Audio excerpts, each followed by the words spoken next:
Selamat malam, Ibu Bapak, Saudara-saudara yang terkasih di dalam Kristus.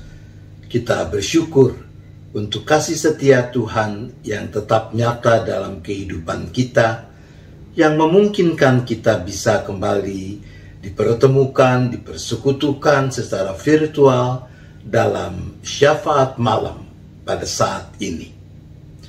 Ya ampun, begitu judul cerita singkat yang menjadi bahan refleksi kita. Di sebuah kota kecil yang terletak di pinggir sebuah sungai, kegemaran penduduknya adalah minum minuman keras.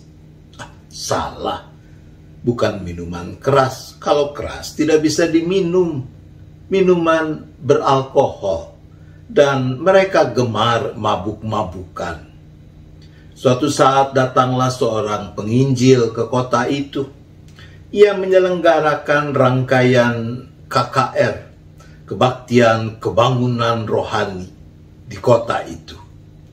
Karena cara khotbahnya menarik, maka banyak penduduk yang menghadiri.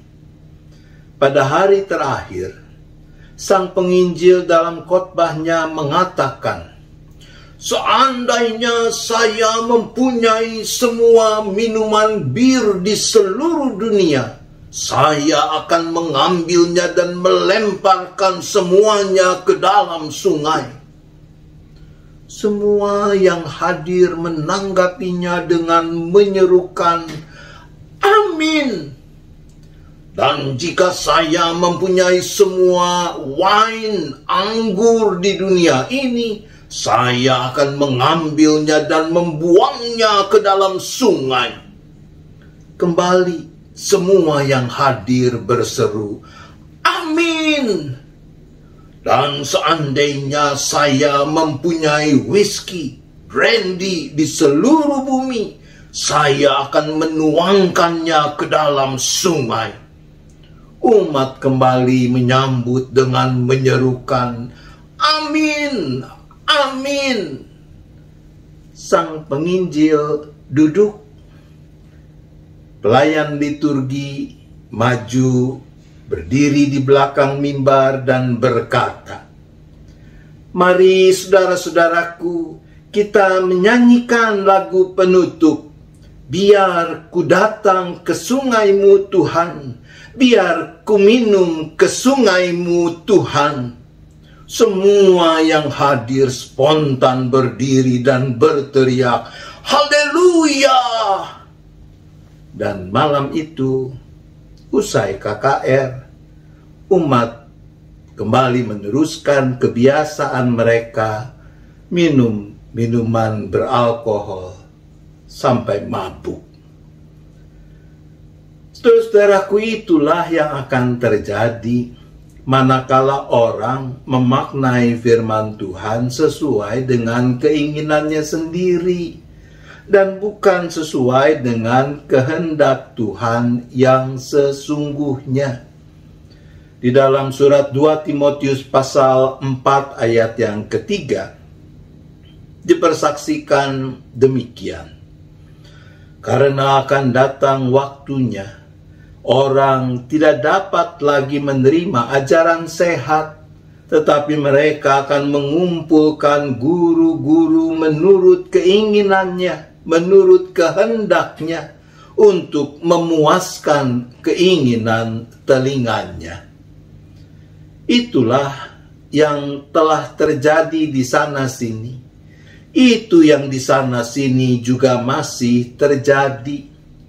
Orang tidak mengalami perubahan apa-apa dalam kehidupannya, karena yang dicari adalah apa yang menurut kehendaknya untuk memuaskan keinginan telinganya. Agar firman Tuhan membarui hidup kita, maka dibutuhkan komitmen untuk hidup di dalam kebenaran Tuhan. Bukan kebenaran diri sendiri, atau kebenaran berdasarkan opini orang banyak.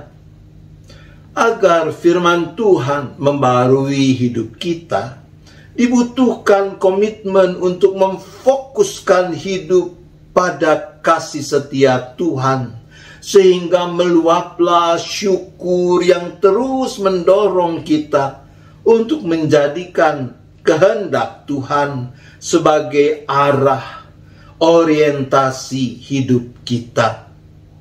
Jika itu kita rawat dalam keseharian hidup yang kita jalani, maka bersama pemazmur kita berani berseru, "Ujilah aku ya Tuhan, dan cobalah aku.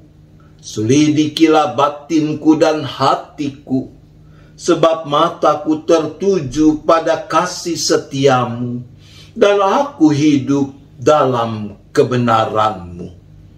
Itu dicatat dalam Mazmur 26 ayat 2 dan ayat 3. Tuhan menolong kita. Amin.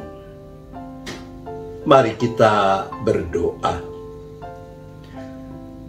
Ya Bapa, ampunilah kami.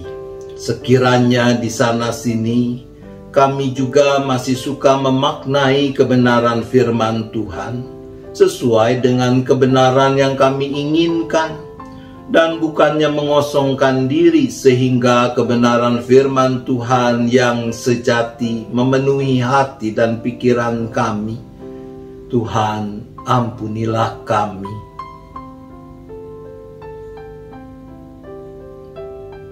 Berilah kami hikmat, kekuatan, agar kami mampu bersungguh-sungguh merawat, menumbuh kembangkan komitmen untuk hidup dalam kebenaran Tuhan, untuk memfokuskan hidup pada kasih setia Tuhan, sehingga setiap firman yang Tuhan nyatakan membarui hidup kami. Tuhan, tolonglah kami.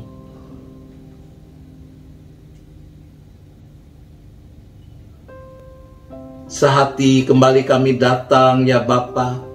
Kami berdoa bagi saudara-saudara kami yang masih bergumul dengan sakit penyakit yang masih mengganggu kesehatan mereka. Kami berdoa untuk saudari Angel, untuk Ibu Damayanti, Ibu Oktarina, Bapak Susanto, Ibu Naomi, dan juga beberapa saudara kami yang sedang bergumul dengan virus corona yang menerpa mereka karena mereka terpapar COVID. Untuk mereka semua kami berdoa.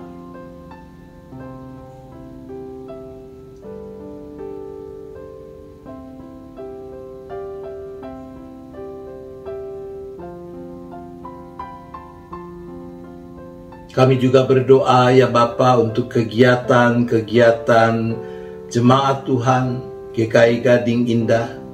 Kami berdoa untuk penyelenggaraan sakramen baptisan kudus anak serta penerimaan jemaat dalam kebaktian Minggu tanggal 20 November mendatang.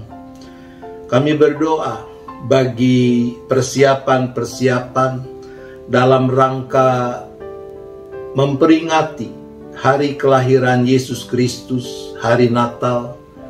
Kami berdoa bagi panitia Natal yang telah mendapat tanggung jawab untuk mempersiapkan berbagai kegiatan tersebut.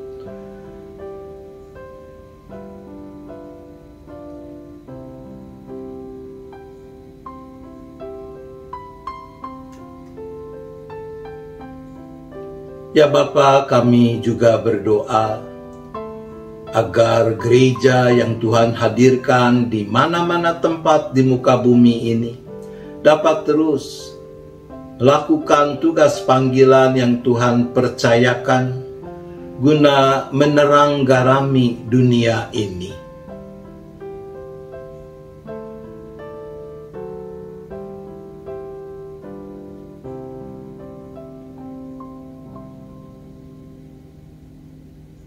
Kami berdoa bagi bangsa dan negara kami dengan berbagai upaya di bawah pimpinan pemerintah upaya untuk terus menumbuh kembangkan suasana hidup yang mengedepankan kebenaran, keadilan, persahabatan, dan kasih di tengah keragaman yang ada.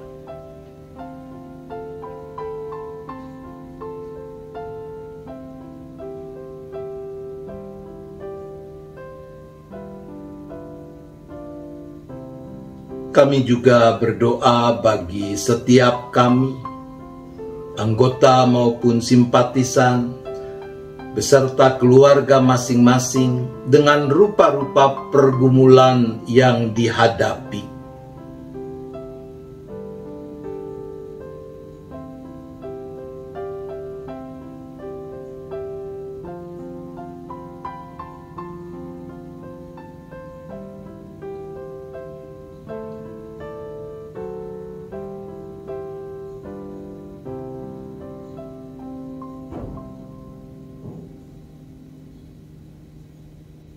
Hari telah makin larut, sebentar kami akan kembali beristirahat. Maka kami menyerahkan seluruh keberadaan kami, seisi keluarga masing-masing, ke dalam tangan kasih penyertaan pemeliharaan Tuhan. Sehingga kami boleh beristirahat dengan cukup, tidur dengan nyenyak, dan esok pagi menyambut hari baru dalam keadaan yang terbarui, yang semakin baik, hati pikiran yang makin dipenuhi dengan kerinduan untuk terus memuliakan nama Tuhan. Terima kasih ya Bapa, kami memohonkan semua ini hanya di dalam nama Tuhan Yesus Kristus. Amin. Selamat malam Ibu Bapak, Saudara-saudara, selamat beristirahat. Tuhan tetap beserta kita.